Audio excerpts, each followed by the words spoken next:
Just digging through some news articles here, and thought there was some that were pretty interesting, and just wanted to share them with you and talk a little bit about them.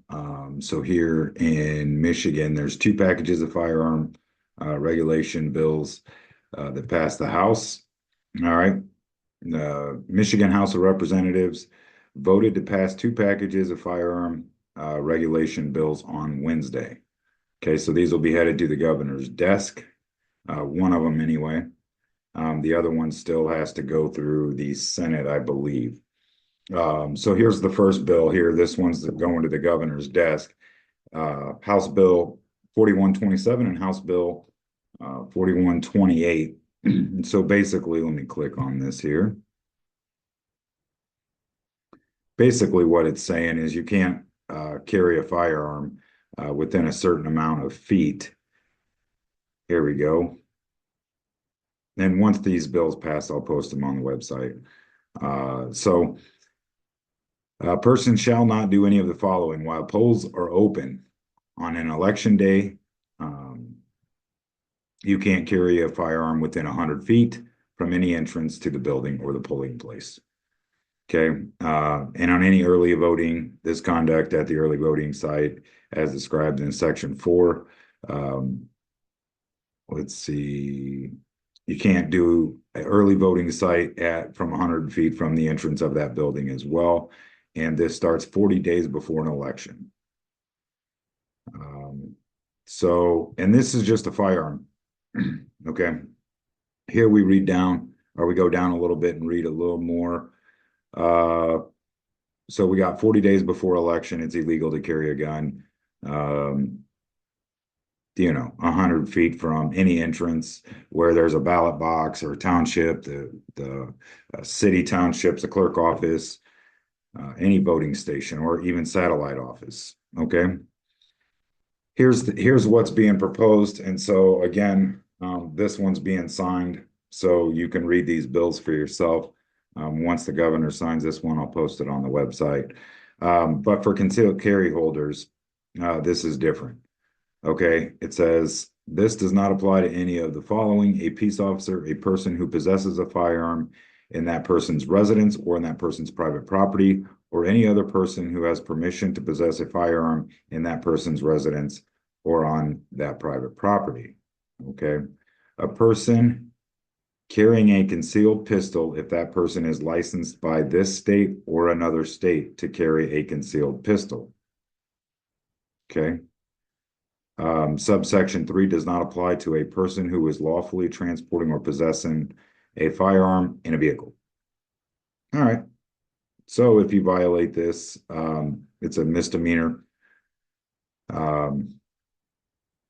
Imprisonment for 90 days or a fine of not more than $100 or both.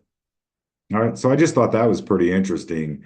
We've seen in the past a bunch of gun bills that didn't make any sense. It was just kind of like a show your face. This is one of them. And I don't know about you guys, but out of all the years I've been voting, I don't think I can ever remember seeing someone just open carrying a firearm outside of a polling place. I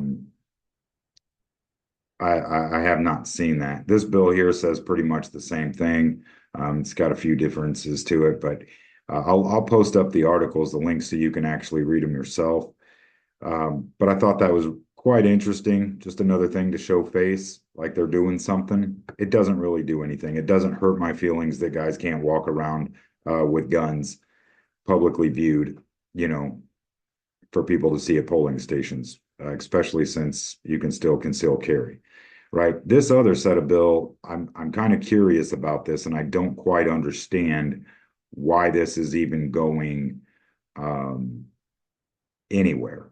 Okay, so this one is going to the Senate for consideration. Here's the link to that law. You can also find it on the website. So basically what this law is saying is that parents, let's scroll down. Actually, let's go back up. All right. So this law is basically saying that schools are now going to be sending home information with your children or emailed, and they're going to be putting it on their websites, I'm assuming. The guidance on where parents or legal guardians can obtain gun locks, gun safes, including free or low-cost options. The department shall share the informational notice developed under Section 1 with all public schools and non-public schools, beginning July 1st, 2026. Since when does the Department of Health and Human Services get involved in firearm-related stuff? I mean, maybe I'm wrong. Okay. Anyway, that is the bill that's going to the Senate. I hope this one doesn't pass for a lot of different reasons. Let's go. All right, here we go. This one says that, you know, the directors, public school academy or governing body of non-public schools and public schools. So it's the board. Basically every educational facility. The informational notice shall be distributed electronically or by mail. Gives a couple dates here. I just don't understand what the point of this is. I don't get it. But I just thought I'd bring it up because I thought it was interesting to read and to see what happens with it. So there you have it on that. Let's go to the next thing. I thought it was quite funny, to be honest with you. Hold on. All right. So this guy, now this was just released. The situation happened in September. James Kerr. I hope I'm saying his last name's right. He was confronted by Jackson County deputies. Basically shot himself in the hand and it tried to outrun the cops. Here's the video, and I'll try to post the video of this, the body cam footage, as I edit this. But anyway, you can always click on the video. You can click on the link and go to the video. Now, this was funny because this guy here, you can see he's trying to evade the police on a freaking zero turn, right? And he starts taking off. This whole situation, let me close this out. This whole situation happened over child support. Here's one of the interesting things that I seen was, according to records, Kerr was wanted for an alleged probation violation for failing to pay child support. So what was he on probation for? Right? I don't know. But anyway, how did he get a gun? If he was on probation, what was the crime, and shouldn't that have limited him from purchasing a gun? Again, I don't know, but I thought it was pretty funny. Like, who does that? Who tries to evade the police on a freaking zero turn? Okay. Anyway, watch the video because it's quite comical. The dude jumps off his zero turn, realizes he's not getting away from the cops. So you can see here, the cop pulls out his taser, and the guy's like, "No, don't tase me," right? And then he reaches for the gun. Bad move. I'm glad the officer didn't shoot him because I think a lot of people are going to make fun of this guy, and I think that's going to be pretty terrible on his his man card. What? You got tased for pulling out a gun, for not paying your child support? Anyway, I just think it's funny. Now he's being charged with more stuff. He faces charges of assault with the intent to murder, carrying a firearm in the commission of a felony, which is what he was doing, and resisting arrest. There's his gun. I wonder if they have okay, there's no picture. Let me see if it shows his picture here of him shooting himself in the hand. Then the guy, look at his hand right there. The guy shoots himself in the hand. Ah, idiot. So anyway, I thought that was pretty funny. I will try to post up the video. And if not, just go to this link and watch the video. You'll see this guy is pretty funny. Anyway, it wasn't that big of a deal. I mean, if you have to pay your child support, pay your child support. You know what I mean? Don't be a deadbeat. All right. Let's go to the next one that I thought was interesting here. All right, so this is the next one I thought was very interesting. Um, MSP, uh, a hunter helps nab fugitive during Michigan's first day of firearm season. All right, kudos to this dude. They didn't name him in here, and I'm glad they didn't. Um, Calhoun County, a local hunter, was credited for helping Michigan State Police arrest a wanted fugitive in Calhoun County. All right, here, unnamed hunter. All right, first day of firearm season. He spotted a 28-year-old man near his four-wheeler.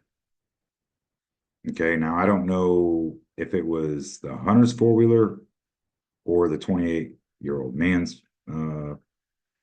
Anyway, regardless, doesn't matter. I think it belonged to the 28-year-old man.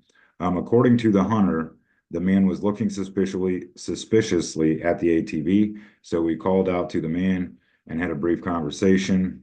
Okay, see, I don't know whose ATV it was, man. There's the press release. You can always click on this link and then go to X to find that. Um, the hunter just spoke to him, and he didn't even know he was part of an active manhunt or that he had multiple outstanding warrants. Okay. So the guy really knew nothing. He was just out there trying to get his buck, fill his tag, and seen a suspicious dude in the woods. Way to use situational awareness, right? So the guy that they were after, they had the manhunt going for, he was involved in a hit and run crash. Um, you know, he was also wanted for ramming into another car, which contained his girlfriend. He rammed into that car multiple times.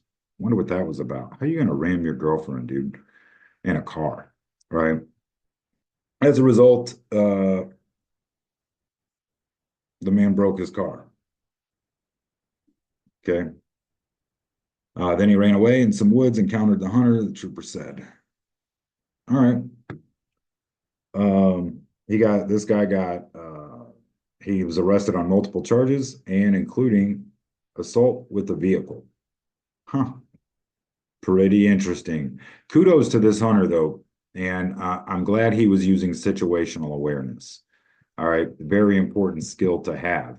And the fact that he actually seen something suspicious and then called MSP, awesome, way to go. I say that for situational awareness because you guys know Silver Bells in the City is coming up. Make sure when you're out and about, do the same. Use your situational awareness. Keep your head on a swivel. If you see something suspicious, say something, or just get your family out of there. Anyway, I just thought these were interesting reads. I wanted to share them with you. Talk to you later.